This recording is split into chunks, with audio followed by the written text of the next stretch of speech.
unless you've done the self-work first, you will not be able to extend the healing to your clients and patients.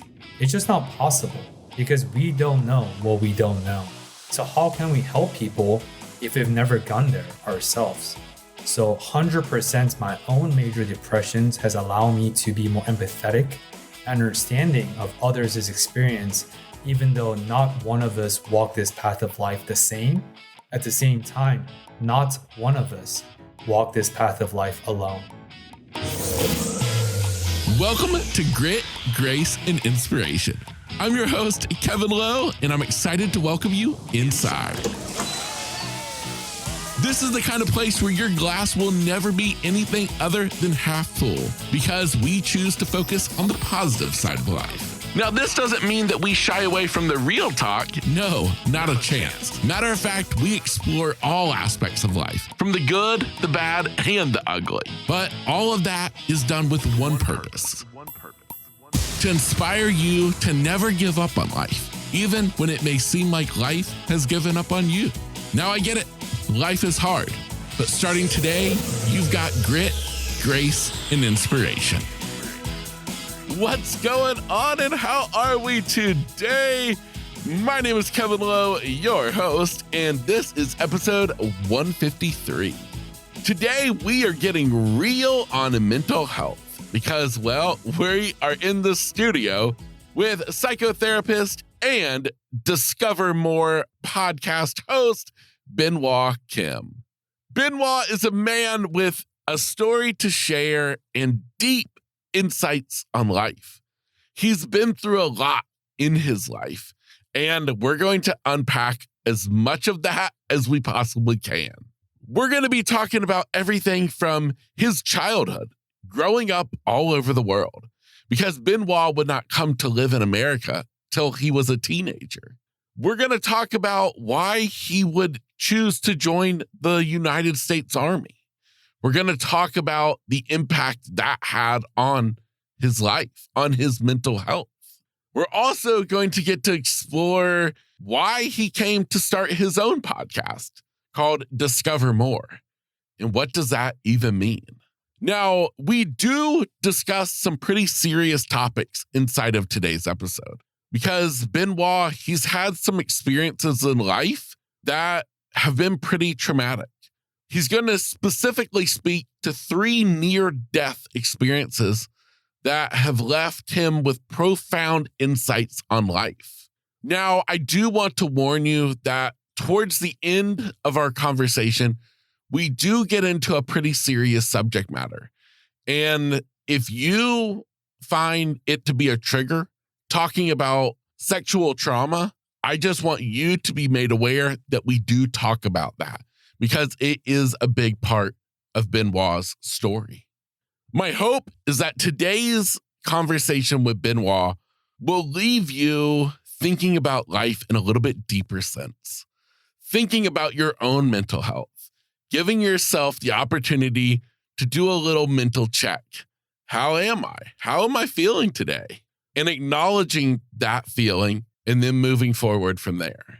Before my interview with Benoit Kim, I do want to remind you, I am wanting you to step off of the sidelines and get into the show because I'm giving you an opportunity to take part in a free 30-minute life roadmap planning session where me and you, we're going to sit down one-on-one and we're going to map out your roadmap to take you from where you are right now and to get you to where you want to be. That's right. Me and you, one-on-one, free 30-minute session where we literally are going to design what you want your next year of life to be.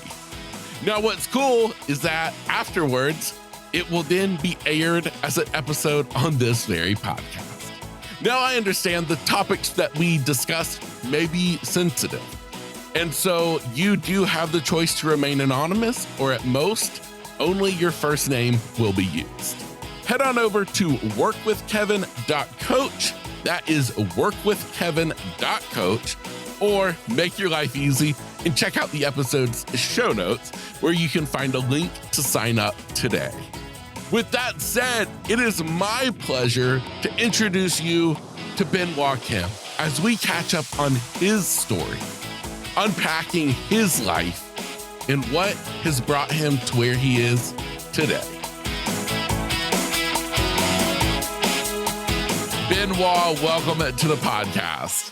Kevin, it's been about 2 months, and I'm very, very excited to have a fluid and organic conversation with you today on the show. Absolutely.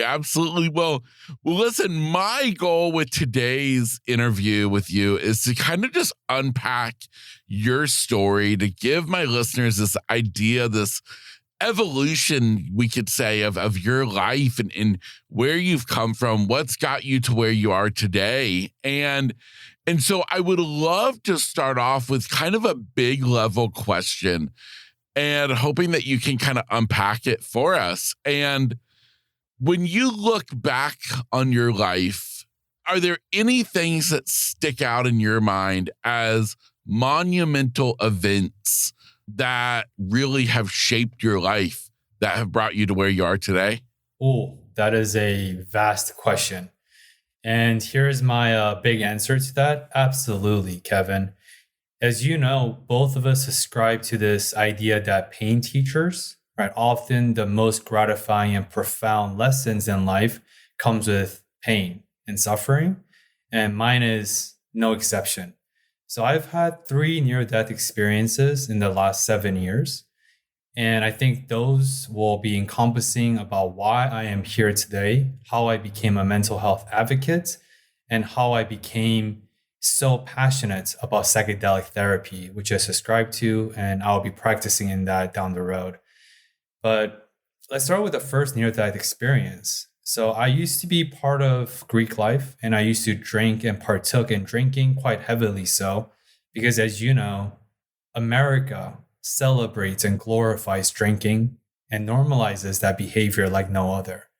And when I first moved to Philadelphia in 2017, I went out this weekend in downtown Philadelphia in Gayborhood, and there's this club called Woody's. It's one of the most popular clubs in all of Philadelphia, so I thought it was pretty safe. And I'm one of those social butterflies where as I get more intoxicated, the more outgoing and social I become. And I eventually ditch my friends because they become too dull and too boring for me. And I wander my way into the alleyway outside for some reason. As you know, when you're that drunk, you don't really know. And I was jumped, actually. This person came out and he had a knife. And he pretty much jumped me. He took my wallet, my phone, my loafers, and my belt I had on at the time. And the next morning I woke up in the ER room and I said, dang, I got too drunk. Must have been alcohol poisoning. And the nurse came in and she said, Benoit, it was not alcohol poisoning. A bystander around 4 a.m. had to call an ambulance to get you in because you were bleeding out in the alleyway. And thankfully, I was not stabbed. The guy just knocked me out and took my belongings. And in fact, I went to the detective's police precinct to file this report because I was mugged and I was jumped. My first weekend in Philadelphia. And the detective looked me in the eyes with dead stare. I remember this like yesterday. He asked me, did you bleed? And I said, no, but I have a head trauma. And I almost bled out because my head hit the curb when I fell. And he said, no. Did you get stabbed? And I said, no. He asked me, don't even try to file a report because hundreds of people get stabbed and shot in Philadelphia every single night. So my report would not even make it on top. But the crazy part of me sharing this story is because I quit drinking about 2 years ago. I haven't had a sip of alcohol because I don't view things as good or bad. I view it as, does it serve you or does it not serve you? And it started to disturb me in my life, so I quit drinking. But the crazy thing is the next weekend after I was jumped, I went out and drank again. And that's the crazy part. And that's the pervasive and the power of alcohol. And that's where I want to start. But then the second near-death experience through my military deployment in Korea allowed me to sort of see what mental health really is after my first major depressions. And I'm happy to share that as well. But I wanted to start today's interview with that because We're recording this around Christmas holiday season, and there's a lot of alcohol involved. And I have no judgment against those who drink. At the same time, I think it's really important for all of us to spend some time intentionally to review the archives of our behaviors and patterns and identify what are some of the behaviors we're not very proud of and or are disturbing us. If so, identify those, and we do need to make a change. That's what I believe what optimal life experience is. Wow. Okay, so we've got a lot that we're going to have to circle back around to with your answer to that first question, which, I mean, so deep, so impactful on so many levels. But before we go to that level, I would love to kind of back up a little bit and get an idea of kind of where you come from, what childhood was like for you, where did you grow up? And then, we'll kind of come back around. Oh, yeah. I've gone through so much life in the last 8 years. I don't even think about my adolescent years anymore. Because I think a lot of us are like, oh, life is short. Indeed, it is. At the same time, life can be very long through intentionality and through mindful living. But yeah, to answer your question, Kevin, my first name gets mispronounced quite often, which is why you checked in with me before recording started, because it's French. So I am a French Korean American. I was born in Paris through my parents, and I lived there for about 6.5 years before moving and migrating to Korea for about a year, which is my ethnicity. And then I migrated to China for additional 6.5 to 7 years because of my mom's business. And then I migrated to the United States at age 15, and now I'm 30. I share that because I'm a global citizen. I am a third cultural kid. I spent the first half of my life in 3 different continents and 4 different countries, and I speak all those languages. In fact, I do my therapy sessions with my clients and patients in all Mandarin, English, and Korean. I don't really speak French anymore because languages needs to be brushed up like a tool. And there's not a lot of French people in the US. They're a dying breed, as I say. So I didn't have a lot of opportunities to practice. But through that experience, I think I learned about cultural humility. I have this very unique openness of how I navigate life and how I view life and world through because of my vast and unique global experiences. And that's something I'm very proud of. At the same time, when I first came to the United States, I did struggle heavily with this Asian identity because America puts so much emphasis on your racial identity marker. If you're Asian, they only see you as Asian, nothing more, nothing less, which is very, very limiting. But then I've come to embrace my unique circumstance of being a global citizen because I'm a global child. And that's how I view life through. And it keeps life very interesting. And whenever I do come across people with their unique own sets of circumstances, I think it allows me both clinically and also interpersonally to be very, very open and empathetic and compassionate towards different avenues of life because I've gone through a lot of them myself.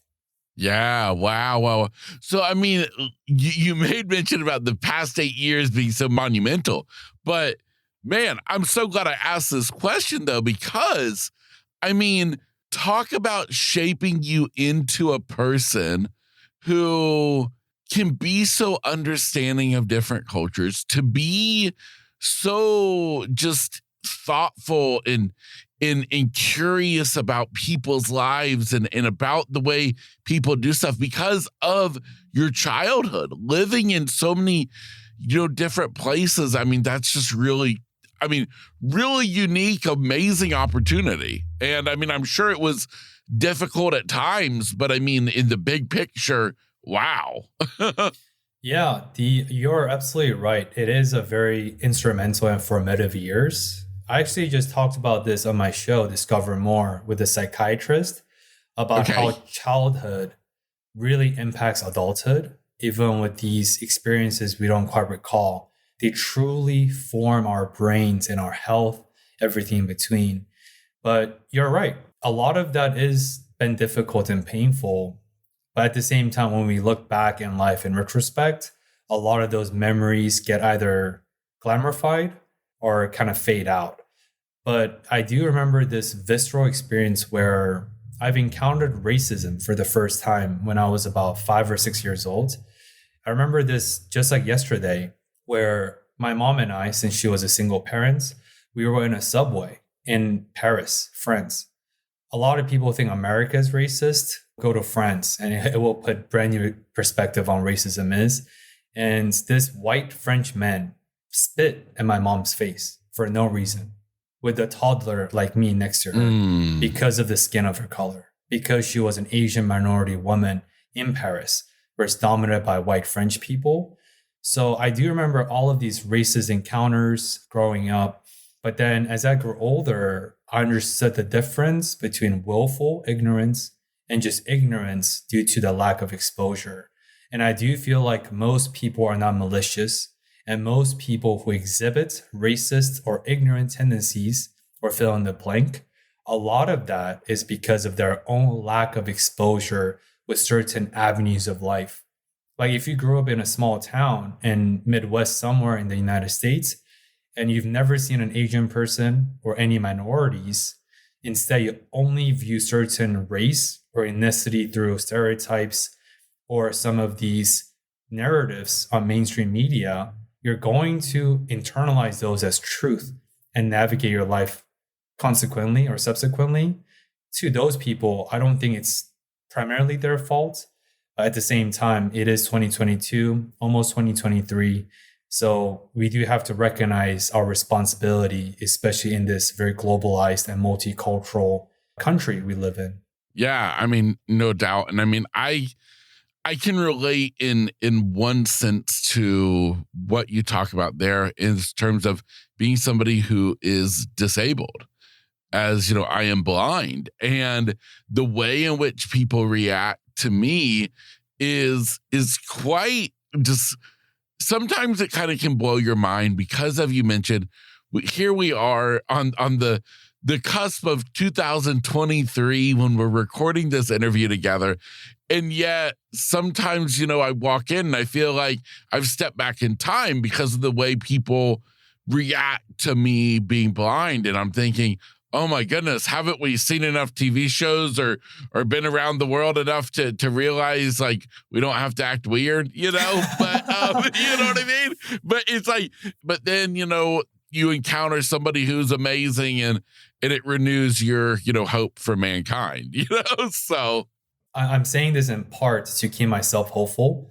Yes. Since I've gotten quite cynical over my former policymaker years and career, where Yes. I do feel like, sure, there are some sinister forces and there are some bad people. Obviously, there's 8 billion people. Some of those apples going to be rotten, and genetic markers, circumstances, trauma, all these things. At the same time, I think world at large is comprised of good people. Yeah. How do we know that? Because we're alive chatting right now. If the world was mainly bad, the world would have been not burning down, which is right now, it would have already been burnt down. Therefore, I do feel hopeful at large.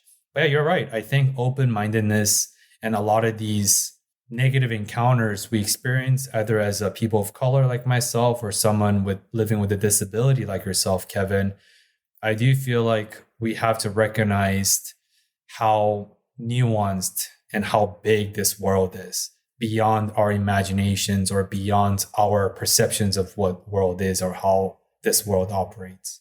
Yeah, absolutely. Absolutely.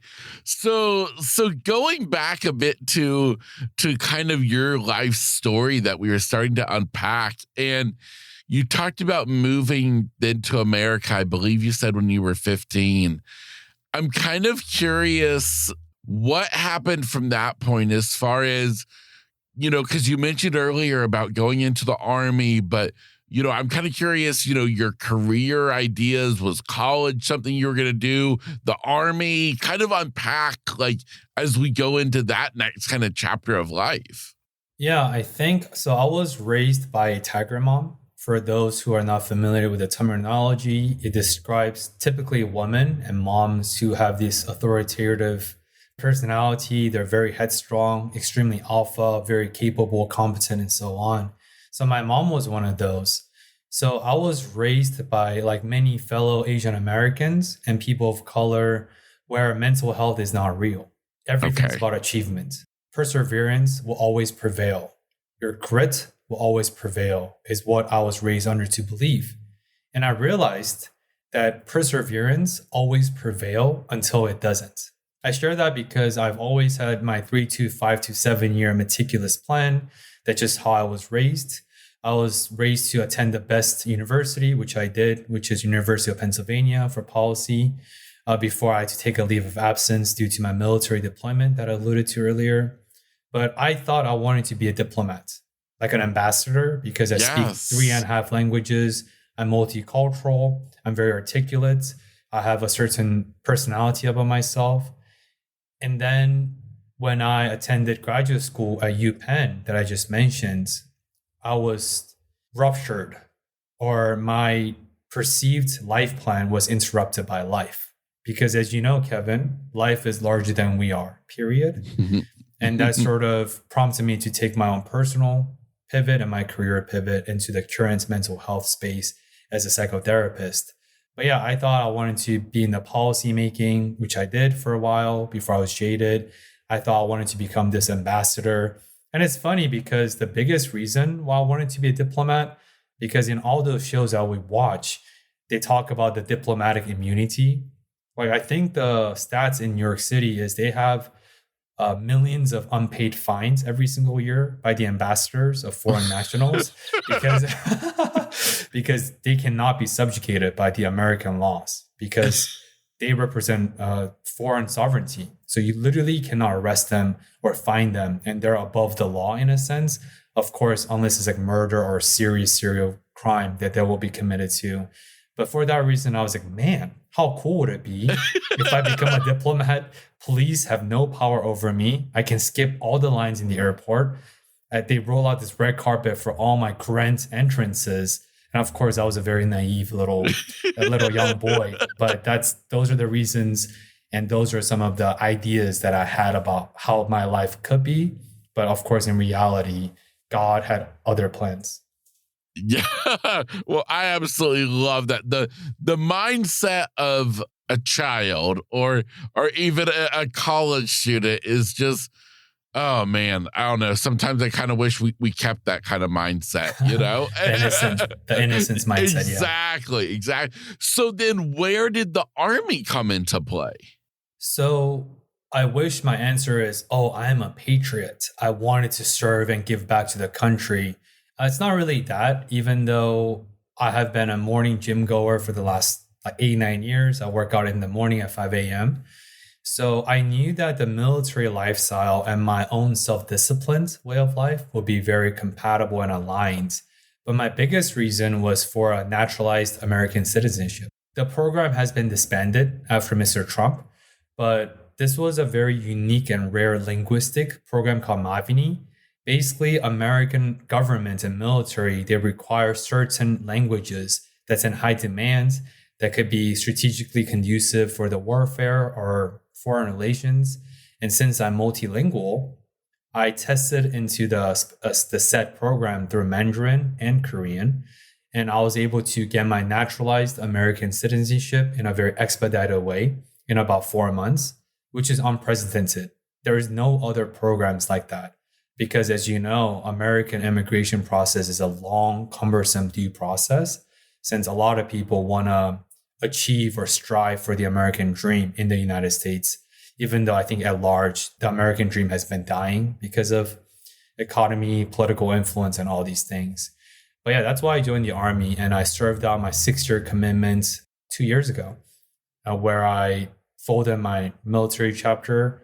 And a lot of people wanted me, like my drill sergeants, my commanders of my unit, they actually all encouraged me to go to the OCS, Officer Candidate School, to become a military officer, in my case, Army. But I chose not to because I didn't join the military for money's sake, and I don't want to be a career military serviceman. Otherwise, I would have gone there because I do quite enjoy the self-disciplined military lifestyle and having all these routines and systems in place. But I just have all these ambitions outside of the military domain into creating a podcast, being psychedelic therapist, all that, so forth, because military is not going to tolerate psychedelics and things like that, of course. Yeah. Wow. Wow. Wow. How remarkable, though. I mean, to be honest, that you did that. Now, during this 6 years, were you deployed overseas? So I almost did in 2017 when Mr. Trump and Kim Jong-un of North Korea were having their air quote dick measuring contest. Please excuse my French. They were saying, "Oh, I have a red button. You have a red button." And of course, it's all jokes and fun now in retrospect. But in 2017, as some of us remember, it was extremely contentious and it was potentially life and death situation.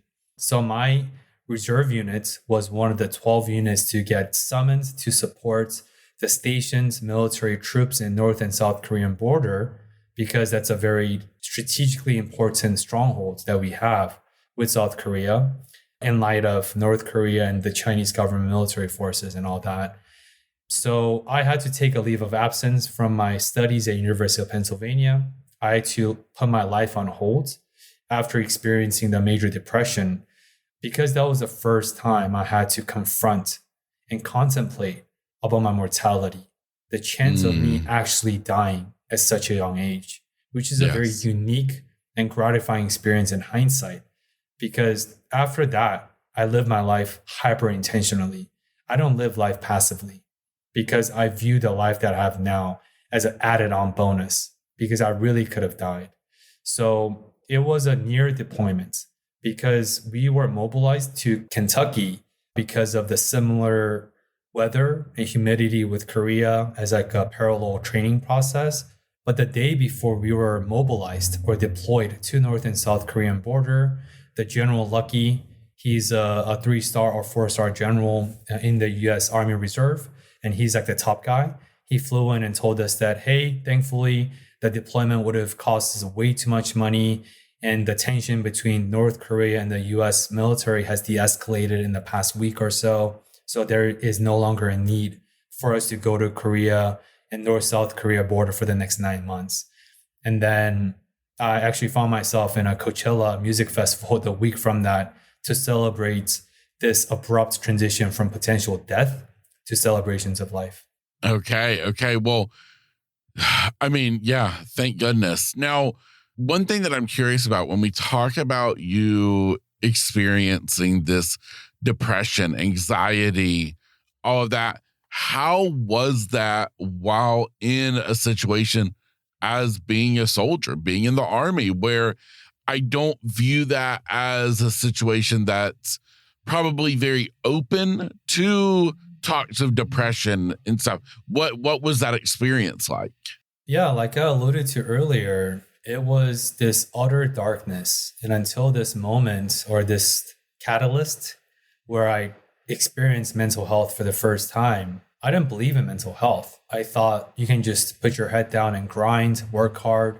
You can will your way through life through sheer willpower and discipline, all these things. And we know that's not the case, because willpower and discipline is also genetic markers. There are genetic variations with all of us, and some of us have better support system, accountability buddies, and so on. And I attribute a lot of that healing to God, of course, through my faith. But at the same time, I had to see a therapist for the first time, because I stopped working out for the first time in many years. I no longer wanted to go out and dine with my friends and my family for the first time. I didn't have the motivation to even shower or make my bed. All these symptoms, because a quick psychoeducation is about depression. A lot of people view depression as a single symptom. That's not true. Depression, whether it's major depression or just depression, it's a clusters of symptoms. And those symptoms include apathy, lack of motivation, sadness, lack of or absence of happiness.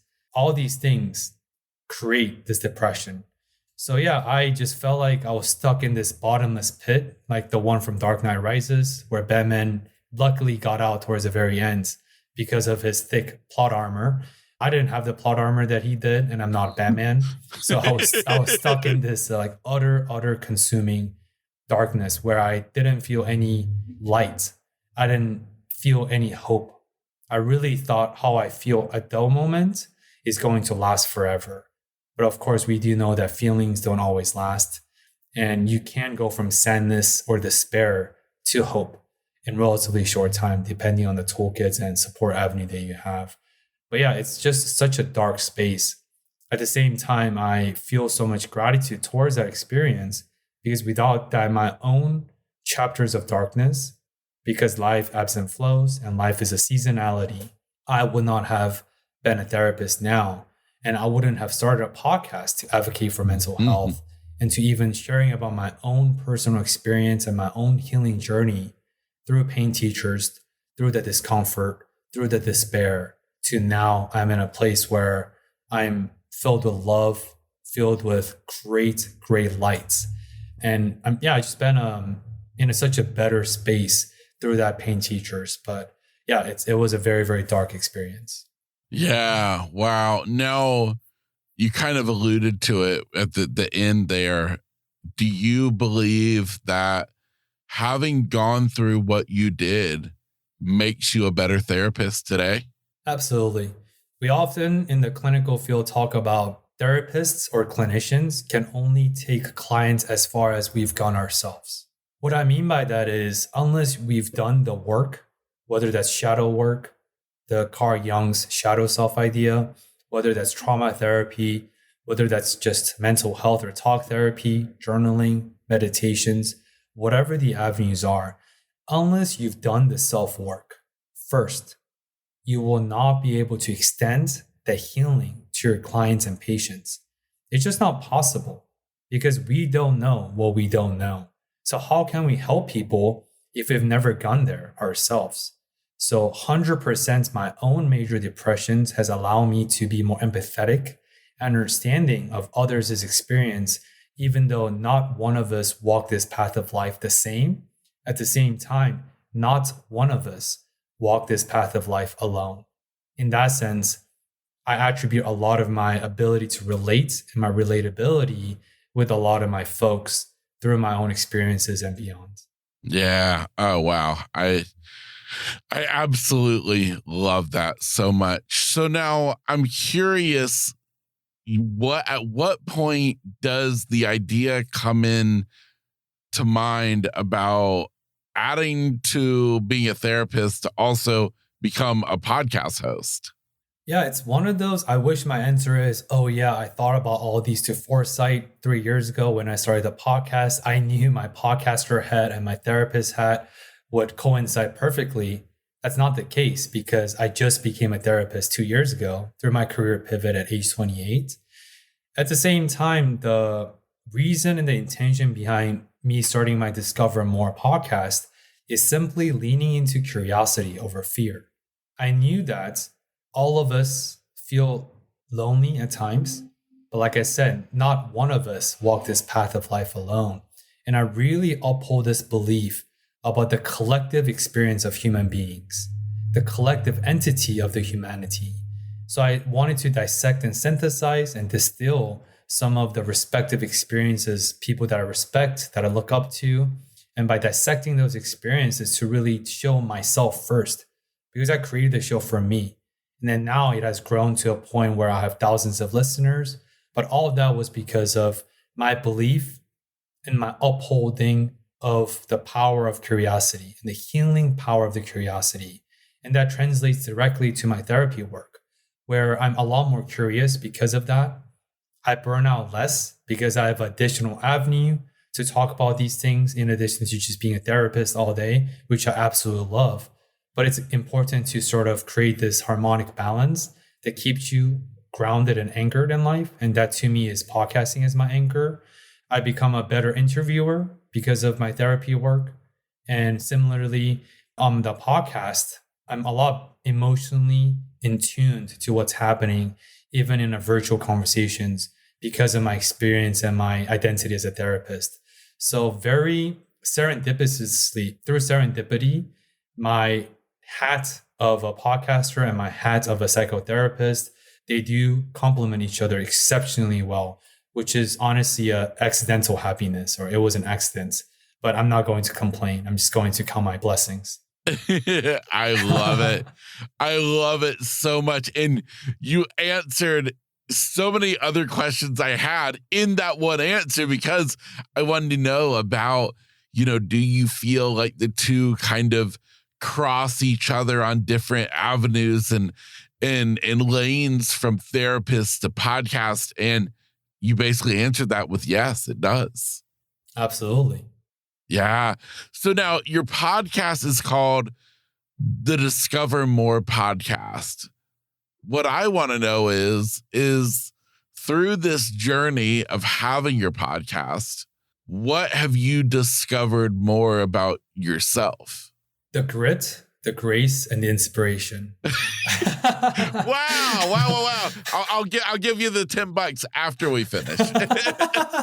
Yeah, I mean, of course, that's the name of your show, but I truly mean it, because I've discovered more about my own capacity for curiosity. I've discovered more about my own way of thinking, my worldview, how I view others, the relationship containers, and mental health. And I discovered more about just endless toolkits and experiential wisdom and practical wisdom by others. But yeah, it's been an insane journey. Like I said, the genesis of the show was just simple curiosity 3 years ago, to now blossoming to something bigger than myself, which is a pretty crazy journey. But I view it as, I think I view my Discover More show the way I view Therapy Container, where it's a domain or a container of self-discovery. Because a lot of people view therapy as, oh, if I see a therapist, my life will be magically upgraded and better overnight. Sometimes, yes, but often it requires a lot of work, a lot of integrations. And it's just about helping you going from stuck to unstuck through self-discovery and uncovering or discovering more about ourselves and the way we think about this world. And to me, the podcast is almost like a self-therapy space for myself. Of course, I also see a therapist outside of this. But yeah, it's just this passion project that has grown so much bigger than I initially thought into this business and everything in between. But yeah, I view it as like an avenue for me to discover more about myself and the world. And I do think they're very intricately connected. Yeah, I absolutely love that.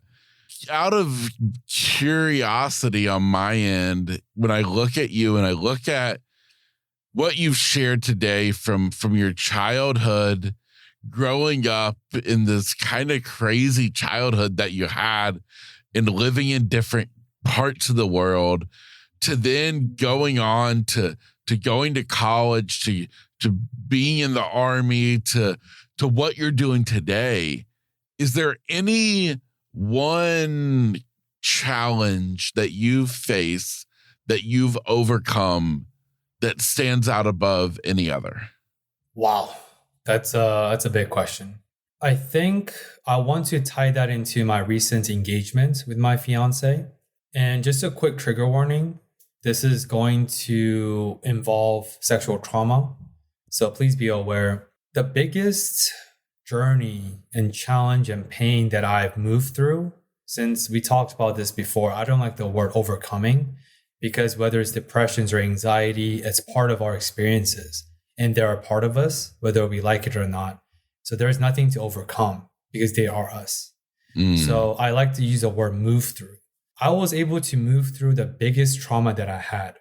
And I'm happy to share this now, because there is a fundamental difference between being traumatized and having a traumatic experience. Mine was traumatic at the time, but because now in hindsight, on the other side of healing, I could share this openly and without being triggered. So I encountered a sexual trauma of sexual assault in college, my sophomore year. And of course, a lot of women get sexually traumatized and sexually assaulted every single year.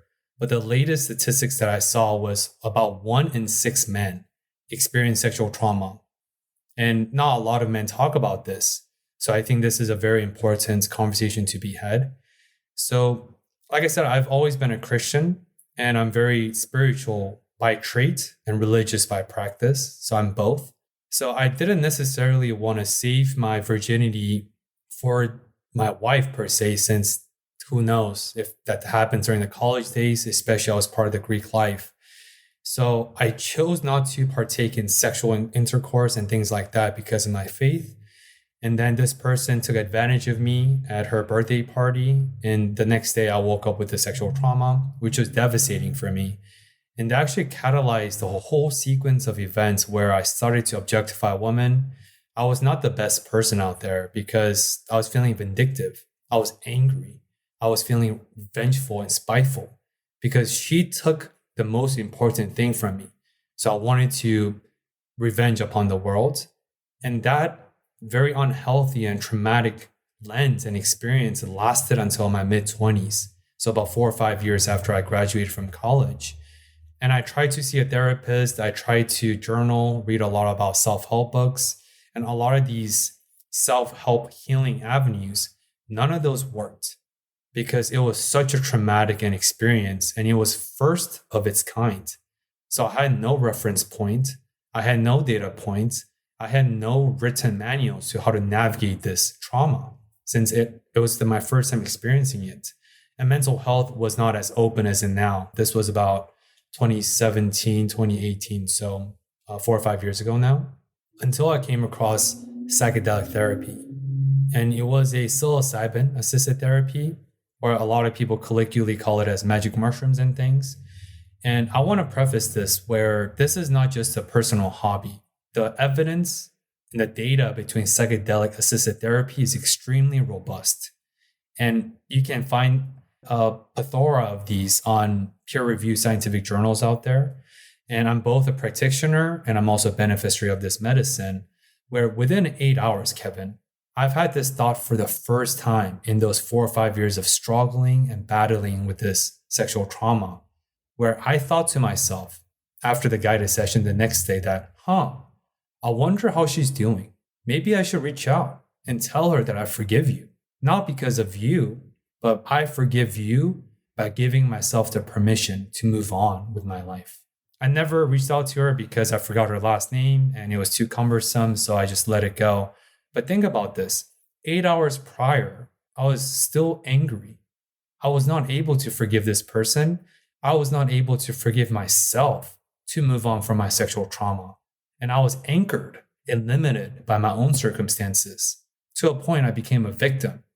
And I externalized my victim mindset by victimizing, of course, non-violently, but like sexually or just in a non-Christian way towards other women through one-night stands, hookups, whatever.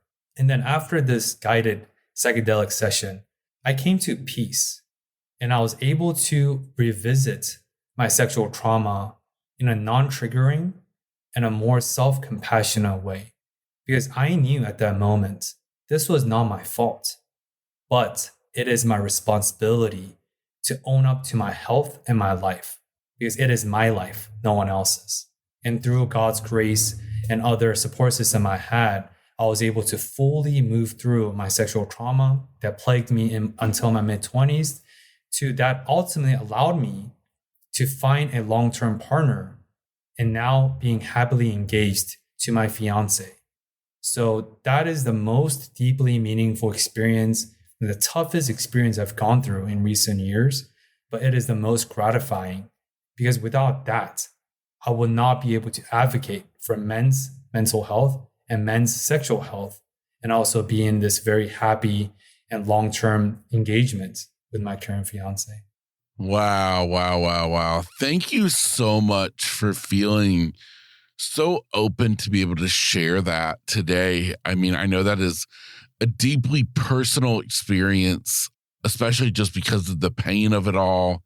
And so, I mean, I truly want to just thank you for being so open to share that, for the simple fact that there very well may be somebody listening to this podcast today who just heard what you said and was like, wow, that's what I needed to hear, that I'm not alone. Yeah, I think that's what mental health is, right? The way I view mental health is even during the darkest moments in our lives, we may feel utterly alone. In reality, none of us walk this path alone. A lot of us have people that love us, that are cheering us on from afar. Sure, quietly and silently at often, since men aren't the best at supporting each other on hourly, but none of us walk this path alone, and there is actual hope. And sure, mine is anecdotal experience, but it is still evidence regardless. And like I said, I'm a social scientist at trait, so I'm very empirical. And if I may, Kevin, can I share certain statistics and educations about psychedelics, some of the efficacy of it, and some of the warning labels, since it's not a miracle drug with no downside? Yeah, absolutely. So I talk about this more in-depthly on my most recent episode 115, that I had a psychiatrist and a psychotherapist on talking about psychedelics. So I urge people to check that out more in-depthly. But just on a high level, there's numerous FDA-approved clinical trials for psychedelics. One of them was spearheaded by Johns Hopkins University through their Psychedelic Research Center, MAPS, MAPS. So feel free to fact check this and look up at your own accord online to really fact check the established efficacy or established evidence in psychedelic medicine. But for this specific clinical trial, which is the second phase, the outcomes are already out now. So they recruited a lot of participants for this FDA-approved clinical trial. And the eligibility, Kevin, is people who've been battling treatment-resistant depressions and complex PTSD, post-traumatic stress disorders. What that means is all of the participants who are enrolled in this clinical trial and many more, they've been medicated by antidepressants like SSRIs, and they've seen a psychotherapist for many, many years, for at least a decade. So these people have gone through everything, and they've been utilizing all available healing avenues out there. Yet their symptoms are still very, very severe. That's what complex PTSDs and treatment-resistant depression means. After 2 to 4 controlled trials with controlled dosage, they did a 2-year follow-up study. Because sure, you may be healed in the moment, but then if the efficacy or the effectiveness of the medicine is not sustainable, and you almost have to keep doing this like every few weeks, A, it's expensive, and B, it doesn't really help that many people. Like SSRIs, you have to be on that for a long time. So they did a 2-year study to establish that this is just not a fad. This is not just a short-term fix, but it's actually sustainable healing. 2 years later, Kevin, 86% of the said participants who enrolled in this clinical trial, they no longer exhibit any symptoms that's related to PTSD or depression. Let me say that again. After the psilocybin and MDMA-assisted psychotherapy they've done through this clinical trial, 86% of those participants no longer exhibit any symptoms, to a point where they are not even eligible for the diagnosis. This is not a symptom reduction. This is a complete eradication of the root disease itself. No other medications in 2022 comes even remotely close to the documented efficacy of psychedelics. A quick, I don't want to nerd out too much on this, but I love this topic because the science is real, and I've experienced it, where if you look at effect size, so generally speaking, effect size of like minor to moderate effectiveness is like 0.3 effect size to 0.5. If it's moderate to really good effectiveness, it's about 0.7 and 0.8. SSRI or antidepressants is about 0.3 effect size. What that means is it works for some people. Psychedelic, Kevin, the effect size is 1.2. It's 4 times and 4-fold the effectiveness of SSRI. That's mind-boggling. And like I said, this is not a fad. Since the 60s, thousands and thousands and thousands of research were established before the Nixon sort of declared war on drugs and halted all the great research out there. And of course, I wish there was no downside, but I'm not a physician. Please consult with your medical providers because there are actual risk factors associated with psychedelic medicine. One, if you have any sort of heart disease or heart problems, stay away because it's going to worsen and it could potentially cause heart attacks or other very, very detrimental physical illnesses. That's one. If there is any mental illness history in your family, and by mental illness, I mean bipolar personality disorders or personality disorders and things like that, like schizo, because mental illness is not mental health. Mental health is the overarching umbrella, and mental illness is within that umbrella of mental health. If you have that, you have to stay away from psychedelics, because psychedelics has been known to trigger and erupt psychosis.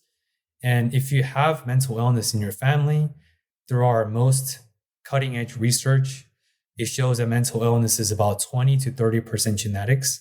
What that means is if you have a certain mental illness in your family, that gene stays dormant, or it's almost like asleep colloquially for a while until like a significant stressor in your life sort of trigger and erupt the illness into the outside. And once it's triggered, it's irreversible. It's permanent. So if you have those risk factors and a couple other you can do your own research about, you cannot unfortunately do psychedelics. But for others, please do your medical consultations. And if you're safe to try this, there are a lot of psychedelic healing centers around the country, especially recently after Oregon officially legalized DMT, psilocybin, and a couple of psychedelics for clinical usages. You can find the help if you really need it. But there's tremendous hope from this, and there is a way out. Yeah. Wow. Very interesting. And thank you for sharing all of that, with us. I find that it's truly fascinating. Benoit, I want to sincerely thank you for taking the time to be a guest here on the podcast, to share your story, to share just your wealth of insight and information into this mental health space in particular, because as we know, that is such a huge aspect of things that people are dealing with. And I don't feel like it's talked about enough. So I want to sincerely thank you for being so open and willing to share all of that with us. Yeah, Kevin, I had tons of blast, and your episode did really well when you came on the show, I think a couple months ago now. Man, time is loose, right? I feel like with the pandemic, it's just a giant 3 years lumped into one. But yeah, I feel honored and I'm grateful that you're willing to host my own experiences and share some of these deeply meaningful and intricate conversations with your listeners as well. And hopefully someone discover more something about and derive some benefit and healing from our conversation today. But I appreciate you for hosting my experience. Absolutely. And to end our conversation, would you please just share where people listening can find the Discover More podcast, can find more about you, give them your information, where would be the best place? And then I will be sure that that's also included inside of the show notes for today's episode.